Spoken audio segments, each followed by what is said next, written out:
राष्ट्रपति महोदय, सर, मैं ड्राफ्टिंग कमेटी द्वारा निश्चित की हुई संविधान की रूपरेखा को प्रस्तुत करता हूं और निवेदन करता हूं कि इस पर विचार किया जाए। 14 अप्रैल 1891 मध्य प्रदेश का मऊ में रामजी मालोजी सकपाल के घर एक ऐसी चिंगारी ने जन्म लिया जिसने आगे चलकर भेदभाव की बेड़ियों को पिघला दिया।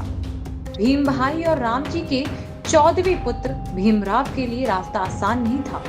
स्कूल में क्लास के बाहर बैठना, मटके से पानी ना पी पाना या सिर्फ अपमान नहीं था, या वे घाव थे जिन्होंने अंबेडकर को क्रांति के लिए तैयार किया।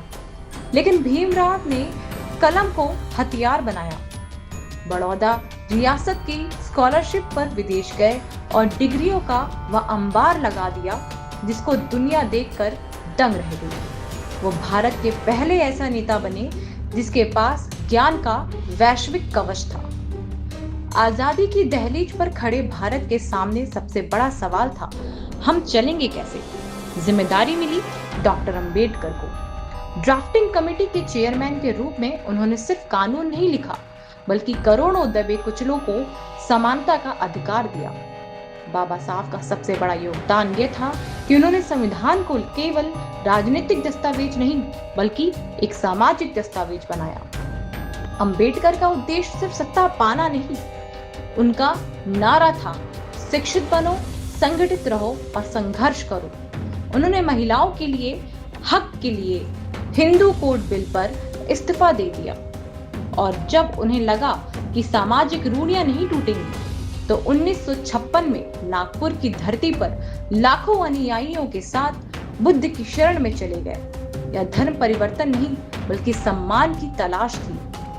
2026 की सियासत में आज कोई भी दल हो, चाहे वह दक्षिण पंथ हो या वाम पंथ, अंबेडकर सबके केंद्र में है। आज अंबेडकर की विरासत पर कब्जे की जंग छिड़ी है। दलित वोट बैंक से लेकर राष्ट्रवाद तक हर कोई बाबा साहब के नाम का सहारा ले रहा है। लेकिन सवाल यह है कि क्या हम उनके संवैधानिक मूल्यों को अपना रहे हैं या सिर्फ उनकी मूर्तियों को सजा रहे हैं। आज की राजनीति में अंबेडकर एक सिंबल बन गए हैं। हर राजनीतिक दल खुद को उनका सबसे बड़ा भक्त साबित करने में जुटा है, क्योंकि सत्ता की चाबी उन्हीं के दिए गए वोट के अधिकार और उन्हीं के वर्ग के पास है।